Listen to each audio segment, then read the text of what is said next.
मेरे YouTube देखने वाले सभी मित्रों को मेरा बहुत बहुत नमस्कार। मित्रों, आज मैं आपको रेल का इतिहास जो भारत से संबंधित है उसके बारे में एक छोटी सी जानकारी पेश कर रहा हूँ। भारत के लिए पहला रेलवे प्रस्ताव जो था 1832 में मद्रास में बनाया गया था। सन 1832 की ये बात है। भारत का पहला रेल परिवहन रेड हिल रेल रोड, ये जो था सड़क निर्माण के लिए ग्रेनाइट एक पत्थर होता है, मजबूत काला पत्थर। ग्रेनाइट परिवहन के लिए आर्थर कॉटन द्वारा निर्मित 12 से मद्रास में रेड हिल्स से चिंताद्रीपेट पुल तक चला था। सितंबर 1837 यह भारतीय महाद्वीप में एक प्रायोगिक रेलवे के रूप में चला, जिसका उपयोग केवल माल परिवहन के लिए किया जाता था।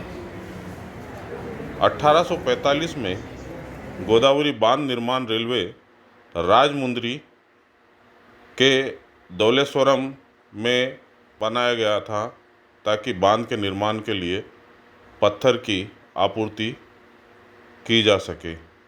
गोदावरी नदी 1851 में सोलानी एक्वाडक्ट रेलवे रुड़की में रोबी काटली द्वारा सोलानी नदी पर एक एक्वाडक्ट के लिए निर्माण सामग्री के परिवहन के लिए बनाया गया था। इन परियोजनाओं के पूरा होने पर अब ये रेलवे ट्रैक मौजूद नहीं है। बाद में इन रेलवे पटरियों को नष्ट कर दिया गया था, क्योंकि उनका कोई बाद में यथोचित उपयोग अंग्रेजों को समझ नहीं आया था। ले जाएगा कोई भी उठा के। भारत की पहली यात्री train great Indian peninsula railway, ये कंपनी थी द्वारा संचालित और 3 भाप इंजनों साहिब, सिंध और सुल्तान द्वारा खींची गई और 1676 मिलीमीटर 5 फीट 6 इंच चौड़ी 14 गाड़ियों में 400 लोगों के साथ 34 किलोमीटर 21 मील तक चली और 16 अप्रैल 1853 को बोरीबंदर माने मुंबई और ठाणे के बीच गैस ट्रैक ठाणे पुल, भारत का पहला रेलवे पुल ठाणे खाड़ी के ऊपर बनाया गया था। जब मई 1854 में मुंबई ठाणे लाइन को कल्याण तक बढ़ाया गया था। पूर्वी भारत की पहली यात्री ट्रेन 15 अगस्त 1854 को कोलकाता के पास हावड़ा से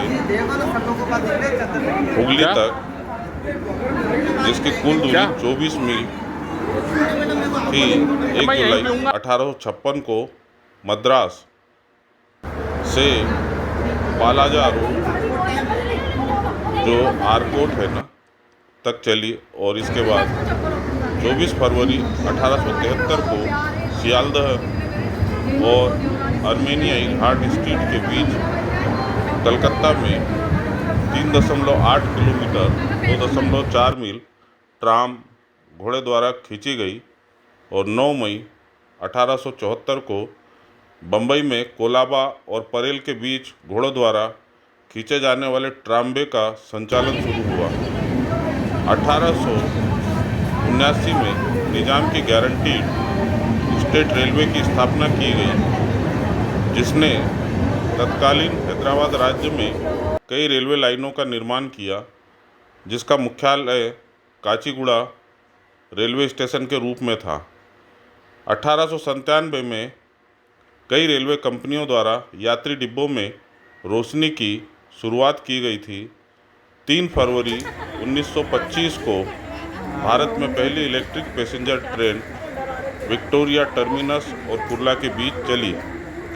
क्षेत्रीय क्षेत्रों में भारतीय रेलवे का संगठन 1951 में शुरू हुआ, जब दक्षिणी 14 अप्रैल 1951, मध्य 5 नवंबर 1951 और पश्चिमी 5 नवंबर 1951 क्षेत्र बनाए गए। 1951 में सभी यात्री वर्गों में सभी डिब्बों के लिए पंखे और रोशनी अनिवार्य कर दी गई थी और कोचों में सोने की जगह शुरू की गई थी। 1956 में हावड़ा और दिल्ली वर्तमान में पूर्वा एक्सप्रेस के रूप में जाना जाता है के बीच पहली पूरी तरह से वातानुकूलित ट्रेन शुरू की गई थी। 10 साल बाद पहली कंटेनरीकृत माल ढुलाई सेवा मुंबई और अहमदाबाद के बीच शुरू हुई और 1974 में भारतीय रेलवे ने सहन किया 20 दिन की हड़ताल, जिसने देश की अर्थव्यवस्था को नुकसान पहुंचाया। 1986 में कंप्यूटरीकृत टिकटिंग और आरक्षण नई दिल्ली में शुरू किए गए थे। 1988 में पहली शताब्दी एक्सप्रेस नई दिल्ली और झांसी के बीच शुरू की गई थी। बाद में इसे भोपाल तक बढ़ा दिया गया। 2 साल बाद पहली self printing ticket machine SPTM नई दिल्ली में पेश की गई।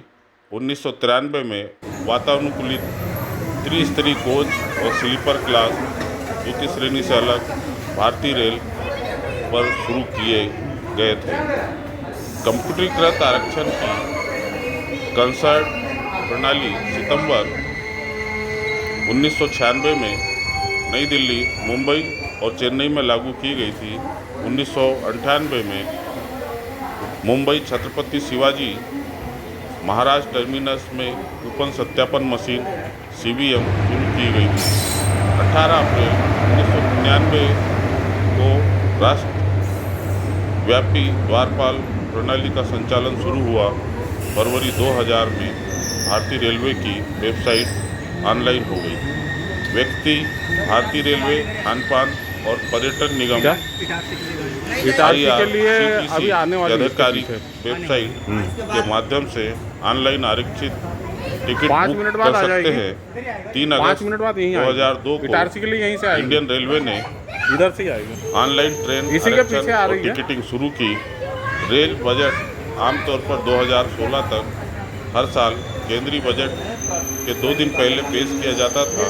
केंद्र सरकार ने रेल और आम बजट के विलय को मंजूरी दी थी। अगले साल से देश के सबसे बड़े ट्रांसपोर्टर के लिए अलग बजट की 92 साल पुरानी प्रथा को समाप्त करना। 31 मार्च 2017 को भारतीय रेलवे ने घोषणा की कि देश का पूरा रेल नेटवर्क 2022 या 2023 तक विद्युतीकृत हो जाएगा और 2030 तक शुद्ध शून्य कार्बन उत्सर्जन रेलवे बन जाएगा। 22 मार्च 2020 को भारतीय रेलवे ने भारत में कोविड-19 महामारी का मुकाबला करने के लिए यात्री रेल सेवा को देशव्यापी बंद करने की यह कोरोना वायरस के प्रसार को धीमा करने के लिए एक राष्ट्रव्यापी लॉकडाउन का हिस्सा बन गया। रेलवे बंद को शुरू में 23 से 31 मार्च तक के लिए निर्धारित किया गया था, लेकिन 24 मार्च को प्रधानमंत्री नरेंद्र मोदी द्वारा घोषित देशव्यापी तालाबंदी 21 दिनों तक चलने वाली थी। आवश्यक वस्तुओं के परिवहन के लिए राष्ट्रीय रेल नेटवर्क लॉकडाउन के दौरान अपने माल संचालन को बनाए रख रहा है। 29 मार्च को भारतीय रेलवे ने घोषणा की कि वह नियमित माल ढुलाई सेवा के अलावा आवश्यक वस्तुओं के परिवहन के लिए विशेष पार्सल ट्रेनों की सेवा शुरू करेगा। राष्ट्रीय रेल ऑपरेटर ने कोविड-19 के रोगियों के लिए कोचों की आइसोलेशन वार्ड में बदलने की योजना की भी घोषणा की है और रेलवे को फिर से खोल दिया गया और वर्तमान में 2022 में काम कर रहा है। तो साथियों, ये एक छोटी सी जानकारी थी रेलवे के बारे में। इसी के साथ के लिए आज का अभी आने वाली एपिसोड यहीं समाप्त करते हैं। अगले विषय के साथ आ जाएगी, अगले किसी यहीं आएगी नई जानकारी के साथ आएगी। हम फिर मिलेंगे। तब तक के लिए नमस्कार। इसी के पीछे आ रही है। जय भारत।